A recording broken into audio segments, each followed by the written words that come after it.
Hello everyone and welcome to Let's Talk Arsenal. So, another week and another defeat. It's unfortunate, but it's almost becoming quite numb right now. It's become kind of like a routine thing. It shouldn't be. And like, we've never really been in a situation where we've been at like this level in this position. But we're here right now, and ultimately you've got to deal the pack or the cards that you've got. And I don't know, man, we're in a difficult situation. It's definitely a difficult situation now. When you look at all aspects of the club, there's just a multitude of issues, from the contract situation to the recruitment to the hierarchy to the inexperience to the manager to the players. You just feel like every single aspect of the club you can find issues with. That's a big problem. And when I was thinking about it after the game on against Everton, I mean, when you look at our results since the Man United game, where we won 1-0 away from home, and I'm excluding the Europa League games, I'm talking about the Premier League, we've had a 3-0 loss to Aston Villa, we drew 0-0 to Leeds, we lost 2-1 to Wolves, we lost 2-0 to Spurs, we lost 1-0 to Burnley, we drew 1-1 with Southampton, and we lost 2-1 to Everton. And I mean, to be honest, I'll be honest with you, in any normal situation, the manager probably gets chopped. Really and truly, these results aren't good enough. We're hitting 15th at the moment in the league. We've had eight losses already this season. We're not scoring much goals. Defensively, we don't look as solid as we did, even though our defensive record isn't too bad, but you still feel quite shaky defensively. The amount of chances we're creating isn't high. It isn't high enough. Not a good standard. You don't feel like, you just don't know where the next goal is coming from. And when I was looking at that, like I said, in any regular situation, in any normal situation, the manager probably gets the chop. But let's be honest, Arsenal Football Club at the moment is not a regular situation. We're not in a regular situation right now with the club. You've had from the hierarchy and like the board and up top, you've had loads of changes in the last couple of years. Senelli, Gazidis, Mislintat, obviously Edu coming in, Vinay becoming kind of like the main man. Obviously Emery being sacked, the scout department being torn apart and kind of like restructured. So structurally and from above, the club has just completely changed. And then when you want to look at it from a kind of a wider perspective, you've had obviously the COVID pandemic, where we're already on a Champions League budget with Europa League football. And then you've also got the pandemic that's hit the financial situation, which has made us more financially unstable. And then you've got the whole kind of like situation in terms of on the pitch, where you've got no fans in the ground, you've got breaks in between play, where 3-4 month break, for example, during the lockdown period. You've got all of these situations at the club at the moment, the Ozil situation, the Aubameyang situation before he signed a new contract. You've got obviously all the players, like for example, after lockdown happened, the Luis situation where he just completely down tools and then openly said in his interview, I shouldn't have played. Mate, you're getting paid. What do you mean? You can't say I shouldn't have played. As long as you're getting paid, you have to play. I don't care about the instability of it. You have to perform to a high standard. Otherwise, you don't get your wages. Would you accept that? You probably wouldn't. So you can't say, I shouldn't have played. Anyway, that's by and by. But you've had all of these changes around the club. That's why Arsenal is not a normal situation. You can say Arteta should be sacked, but you don't have anyone that you can bring in. If you actually think that Arsenal are going to sack Arteta and then go and get a Pochettino or a Nagelsmann tomorrow, that is dreamland talk. Arsenal won't do that. And do you trust the board to do that? I personally think that Arteta will come good, and that remontada is going to be nuts. But even if he was to be sacked, do you trust the board to go and get a competent guy? I don't. I do not, especially with the current kind of like inexperienced board that we have. I don't trust them to go and get the correct guy. They'll end up probably getting some Kia, what do you call it? A Kia kind of like staff member, or a bloody person who has relations with Edu in Brazil, or some random guy that has links to Kia and to Edu and whatnot. Do you actually trust that they're gonna get the correct guy? I don't.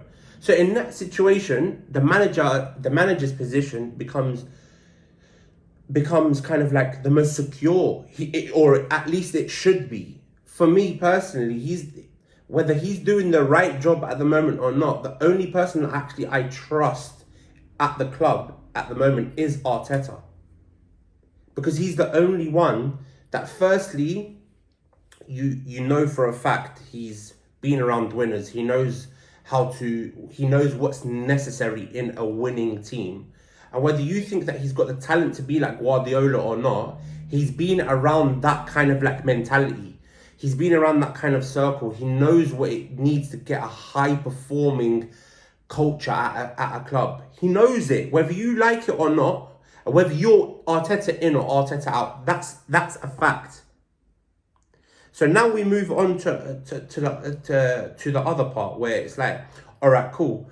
Arteta, let's keep him in the job. Let's say, as an example, even for those that are Arteta out, at the moment, really and truly, you can say, bring in another guy. But let's say that this board isn't competent enough at the moment, yeah?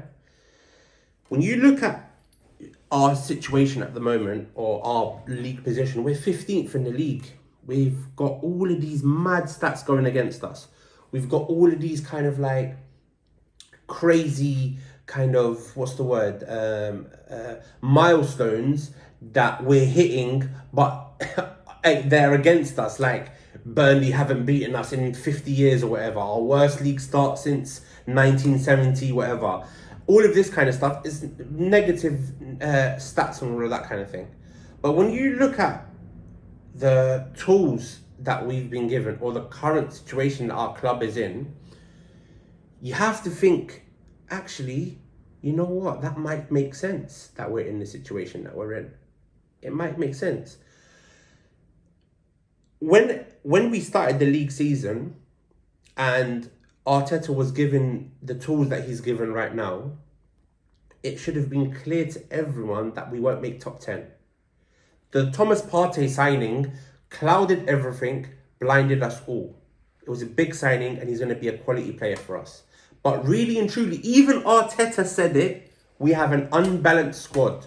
Our squad is unbalanced. There's various positions that we do not have in the team. And one of the main positions is that creative midfielder position. The problem is that one position can then affect 3 or 4 other positions. It's not as simple as just saying, we don't have a creative midfielder. He doesn't have one player. How does he not know how to coach squad? It's not about that. That one creative midfielder can connect the whole team. So when you don't have that, you then affect the right winger, the left winger, the centre back, the right back, the striker. It all gets affected. When we talk about kind of like these patterns of play and blah, blah, blah, these patterns of play can only come about if you've got certain tools in your team. When we talk about at the moment crossing is a big issue at the moment, or a big talking point at the moment with Arsenal. But really and truly, we cross a lot because that's the main kind of like attribute that our players are decent at. You've got Tierney who can cross. You've got Saka who can cross. You've got Willian who's I don't like him, but his main attribute, he's not a winger, that he's not a Sterling type winger. Willian is more of a touchline winger where he drives down the right and crosses the ball in. That's the type of player Willian is. So when we're talking about these kind of like what we're doing as a game plan, yeah, at the moment our game plan is more kind of like based around crossing, is because that's the main attribute that our players are good at. But we don't have any players at the moment that can get the ball in half turn, look for a pass, play these like through balls that open up defenses and whatnot. We don't have that. And you're talking about as well. I think that the fan base now has accepted that what Arteta is saying around these footballing reasons why Ozil's not in the team is kind of almost kind of like taking the bullet for this board, because we all know, or it's quite clear, that the board put pressure on Arteta not to register Ozil, whether it's monetary reasons or whether that's a political move, or whether it's even football reasons. I don't know, but ultimately it is quite clear that the board put pressure on Arteta to remove Ozil from the team. So the one player that you do have that can create chances, you've also removed from the team. And this is where I get on to Edu. We're talking about Arteta, and he's the main culprit, Edu was tasked with a specific job before the season started to give Arteta specific kind of like profiles of player. Yeah, we identified these players. We identified Thomas Partey, Gabriel, Oar, and obviously Willian was brought in on a free because Kia and Edu are like this, you know. But ultimately, when you look at the fabric of the squad and the amount of players and the amount of deadwood that we had, Edu failed. He gave Arteta Thomas Partey, which, by the way, Thomas Partey was a release clause. Even that, you waited until the end of the transfer window to pay a release clause. Okay, you did it because you wanted to negotiate for Aouar. No problem. But then in that situation, you have to get Aouar. You can't leave it until the last day of the season, of the transfer window, to negotiate for a player, push off signing Thomas Partey in a time where he could have gotten more adapted to the league, more adapted to his teammates, settled down in his league, settled down in his new club, build up his fitness, start from fresh, yeah. So you delayed that process, no problem, that's fine. You want to use it because you don't want to look like you've got money to spend so you can go and negotiate for Aouar. That's not a problem. In that situation, you have to get Aouar then. You have to. You have absolutely zero room for error. Because if you leave it until the last day of the season, not just now have you signed Thomas Partey late, but you also have no backup option for Aouar. So you failed in that situation. Why at the moment at the club do we still have the likes of Mustafi, Kolasinac, players like even Bellerin, Xhaka, all of these players? Why do we still have them at the club? He went and got rid of what? Torreira, Guendouzi. Were they our problems? Were they our main problems? Okay, Guendouzi, I can accept, disciplinary thing, cool. Was Torreira our main problem? You went and got rid of Torreira and you brought in El Neni as his replacement. You got rid of Guendouzi and you brought in Thomas Partey. Okay, fine, fair enough. But you've got rid of Guendouzi and Torreira, who are both better than El Neni. So you've already made our midfield weaker in terms of quality and quantity. Yeah, you increased the quality with Thomas Partey, but then you've decreased it by getting rid of Torreira and Guendouzi and bringing in El Neni. who's not even a Premier League level player. So you got rid of Emi Martinez and you brought in Runarsson. What was the point in that transfer? What was the point in that transfer? We all thought that the point of that transfer was, because we want Aouar and Partey, they want to raise funds. They want 20 million for Martinez so that they can go and put that money on Aouar. Yeah, because apparently you guys say that the Cronkies funded Partey. So the 20 million that you got from Gabriel has nothing to do with the Partey deal, right? That's what I understand. But it doesn't seem like that. It's either a PR thing that the Partey thing was funded by the Cronkies, or you're incompetent, which I probably believe more. You went and got rid of Emi Martinez and you brought in Runarsson, which is already again a drop in quality. In fact, that's a massive drop in quality. That's a humongous drop in quality. That's like going from Aubameyang to Chris Wood. We're talking about, that's a huge drop in quality. So when your goalkeeper isn't performing well, yeah, and when we talk about a winning cultures are they kind of like they breed themselves from competition. Not through just kind of, oh yeah, I wake up and I really want to win. No, it comes through everyday competition, every day wanting to win, every day showing that you're the guy. Does Leno have that right now? Leno doesn't have that. Leno knows that Renarsson's never going to take his position. Yeah? So you've already taken away a little bit of that culture from at least the goalkeeping situation, which then kind of like starts filtering into the team. Emi Martinez should have stayed. If you're not going to get Aouar, yeah, Emi Martinez should have stayed. It's as simple as that. If you're not going to reinvest that money, he has to stay. Because worst case situation, yeah, I'm not going to guarantee you. You can say you want to leave. I don't care if you want to leave, to be honest. You've got a contract with the club. You have to stay at the club until we accept you to leave. You accepted him to leave, because he's a nice guy. We want him to do. It's too sentimental. Martinez should have stayed at this club, given off the back of a good half of a season, yeah, and put that pressure on Leno. I'm not saying make him number one. Leno might be number one. I don't know, but at least put that pressure on Leno to say, yo, if you're not performing, you're getting dropped, mate. There's too much of this nicey-nicey at Arsenal. We want to build this culture, but we haven't got, we don't have that ruthlessness to say, actually, no, you're staying, mate.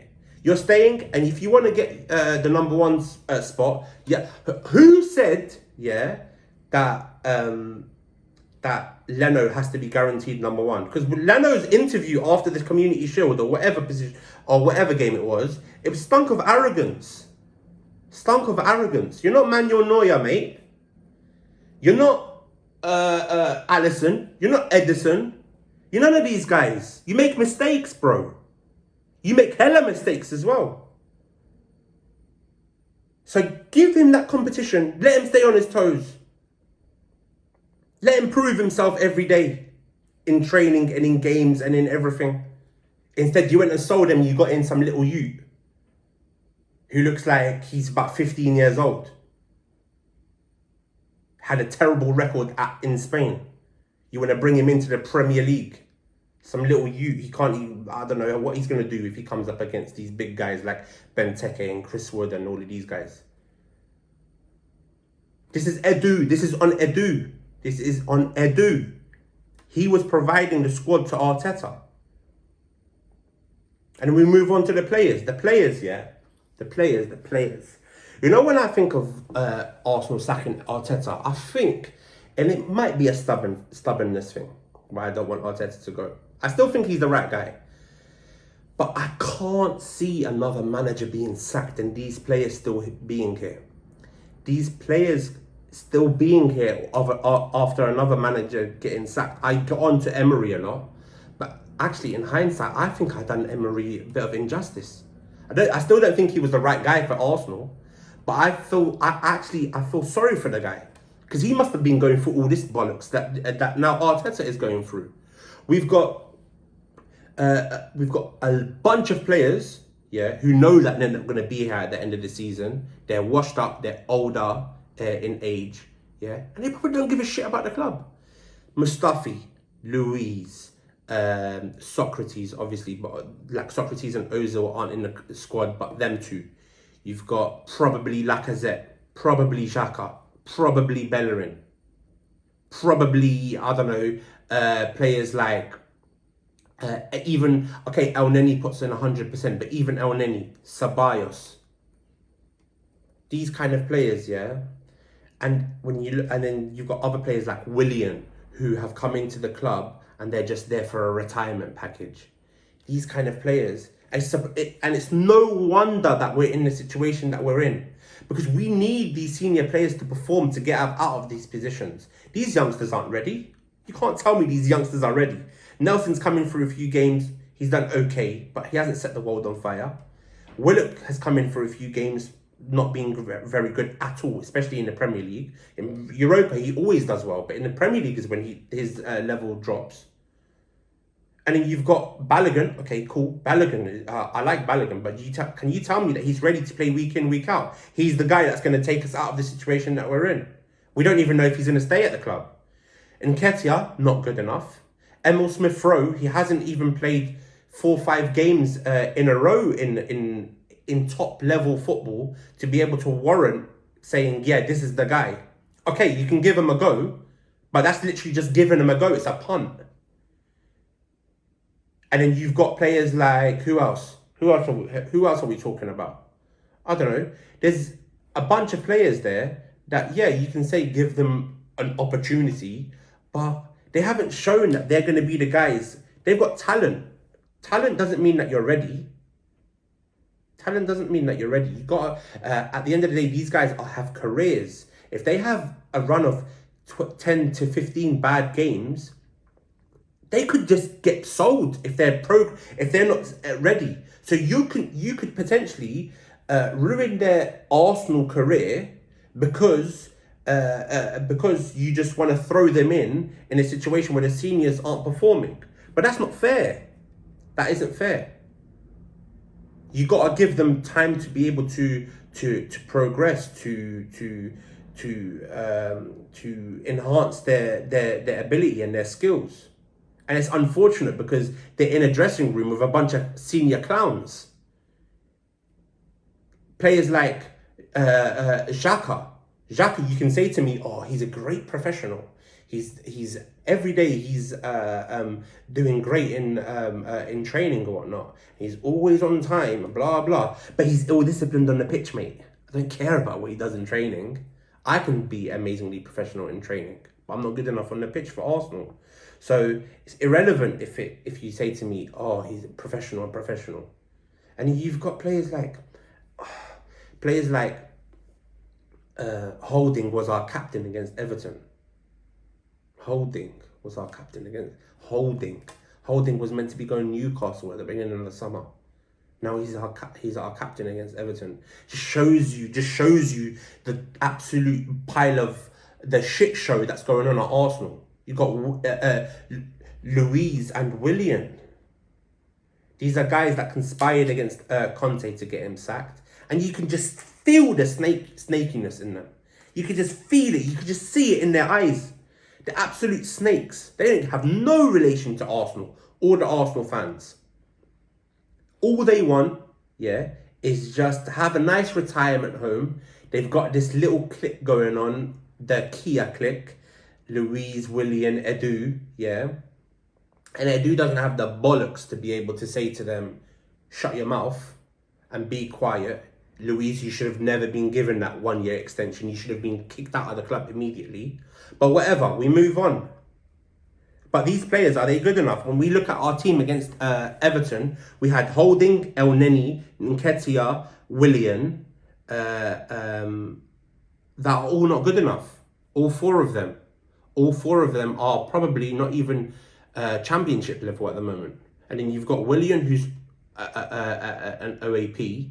You've got Holding, obviously, like I said, not good enough. Louise, just absolute joke at the moment in terms of attitude. And Ceballos, who really and truly, let's be honest, he was wanted by Real Betis, who are now 11th in La Liga. Ceballos isn't good enough either. Pepe, let's talk of him. I mean, I don't even know what to say about Pepe, but this is the kind of shit show that Arteta's having to deal with. This is the kind of squad that he was given in the summer. So Edu and these players are massively, they're big issues. But where do we go going forward? In my opinion, when we talk about this is a process and this is a process and this is a process, it is a process. Part of the process isn't always exponentially rising. A process can have ups, downs. It can have its peaks and troughs. It can have its good moments, terrible moments, absolute bottom of the dump moments. And we're reaching that bottom of the dump. We are reaching that point.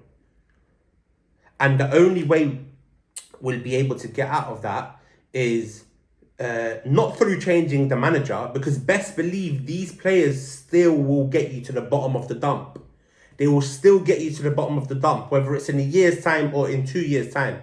These players will get you to the bottom of the dump. The way that you get out of that and you start the process actually shows itself is through giving the manager a bit more time and giving him a few more transfer windows where he can actually build the squad that he wants. Because 3/4 of these players, 80% of these players probably won't be here in a year's time. In fact, it's easier to name the players that will be here than it is to name the players that won't. Martinelli, Saka, Gabriel, Tierney. And I think that's probably it. I actually think that's probably it. Those 4 players and maybe Saliba. Maybe Saliba. It depends on how he progresses. I think it probably will be, because I think he's an amazing talent. But let's see what happens with him. But the rest of them, I genuinely can't see, or I don't want to see them having a future at the club. And Thomas Partey, sorry. Aubameyang, I think, and I said last season, I think we should sell him. Who else? Bellerin, obviously, go. Xhaka, go. All of these players, all of them, they're all not good enough. So why are we surprised that we're in this position? Should they be doing better than 15th? Yeah, they probably should be doing better than 15th. But the difference is that the makeup of the players is a bit different. 3/4 of these players are egomaniacs. The difference between us and, for example, a Newcastle is the Newcastle players, they haven't got the very, very good quality, but they're not egocentrics. They will run for the team. Whereas we have egomaniacs in this team. Players like Willian. You're shit, mate. Why you got an ego? You're crap. Louise, you're washed up, bruv. Why have you got an ego? These kind of players, they piss me off, Lacazette. I don't get it. So that's why we're in the position that we're in. It's because of that. It's the egos that affect the club, that bring the morale down, that just suck out all life from the club, because they believe that, yeah, why are we in this position? Why should I be in this position? Why am I not starting? Why am I not getting the ball? This kind of stuff. Why do I have to do this, or why do I have to do that? But they will never look at themselves because they're egomaniacs. That's why. So the quicker we get rid of these guys, bring in these younger, hungrier players, and I guarantee, I'm so confident that we will see a completely different team. Look at Man United. Man United in 18-19, after they beat PSG, at the time, the PSG result for Man United was almost like us winning the FA Cup last season. It was our kind of like that amazing result, that amazing run that we had. After Man United beat PSG in their last 12 games to the end of the season, they lost 10, or they dropped points in 10. But they stuck with Solskjaer. I don't know about Ole Gunnar Solskjaer, to be honest. I think a lot of it is down to kind of like the quality of their player and blah blah. But whatever, I can't say that because ultimately he's the manager. But look where they are now. 2 years later, they're almost potentially in a title race because they stuck with their manager. They stuck with their manager, and they saw how it went. They backed their manager in the transfer windows. Got him big boy players. Maguire, I don't like Maguire, but they spent 80 million on him. 50 million on Wan-Bissaka, 50 million on Bruno Fernandes, 40 million on Van de Beek. They got him Cavani and Telles and all of these kind of guys. They backed their manager, and look how that's paying off right now. Okay, yeah, they went out of the Champions League, but let's be honest. Their Champions League draw was hard. PSG and Leipzig are good teams, you know. We can banter it as much as we want, but they had a hard group. Look where they are in the league. Look where they are in the Carabao Cup. They're doing well. They're progressing. So let's give Arteta that time. When what do you call him? Oli came in and he saw the kind of players around the dressing room. He probably wanted to have different players there, more. Someone with a winning mentality. All it takes is one player to come in with a real winning mentality, and it changes everything. Like a Bruno Fernandes. But let's see if Edu's got the bollocks. Let's see if Edu's got the ability to do that. I don't think he has, but let's see. We have a couple of opportunities at the moment in Ragnick and Luis Campos. Massive opportunities to get two proven technical directors. Let's see if the club will take that opportunity. They probably won't, just like they didn't take the opportunity of Klopp and Guardiola at the time when Wenger was manager. But let's see. I hope that they do, because they have to see that this relationship between Edu and the club, and Edu and his agent, and Edu having the same agent as a couple of these older poisonous players like Luis and Willian, it won't end well for the club, and it won't end well for Edu either. So it's down now to the club to make these correct decisions. Yeah, you either back Arteta in January to get us out of this slump, or you don't back Arteta in January, but you have to sack him then, because you can't keep Arteta in this current climate. Firstly, the fans won't accept it, and secondly, the players just it's almost like it's gone a little bit stale there. So you have to either get rid of him or you have to back him. I think that they will back him because it feels like the whole project is around him. He was made manager just because Edu's not good enough. But bring in some experience. Bring in a bit of seniority there. Take away a bit of that power from Arteta, because it's his first job. He hasn't been in a job for a year and you're already making him a first team manager, has control over all of these things. Take that away from him. Bring in some seniority, and let's go from there. Make the right decisions. But do I have the confidence in them? No, and that's one of the reasons why I don't want Arteta to get sacked. Because will they make the right decision in who they get as manager? Probably not. They'll probably end up getting like an Eddie Howe or a bloody one of these guys, like Lopetegui, whatever his name is, from Sevilla, or some random manager like that. I still believe in the process, and I think that the process will come good. But only if the club back Mikel Arteta. That's my opinion. Only if the club back Mikel Arteta, and a lot of these players actually are shown the door in January. Edu, I'm judging you, bruv. Edu, I am judging you, bruv. Best believe I'm looking at every single move that Arsenal do in January. And if you're here still in summer. And if you mess up, it is absolute madness for you. Because best believe that the club, the fans can see through your bullshit. You're doing all of these kind of madnesses in the summer transfer window that just went. We forgave you for that. But you won't be forgiven in January and summer because of the position that we're in. So come good. But yeah, man, let's see. let's see. We roll on to the game tomorrow. It's only an Arsenal type of thing for us. It's such an Arsenal thing to do, to go and beat Man City and Chelsea in the Premier League on the weekend. But let's see what happens anyway. Let me know, guys, your thoughts on kind of like the situation at Arsenal. I know a lot of people kind of like have differing views.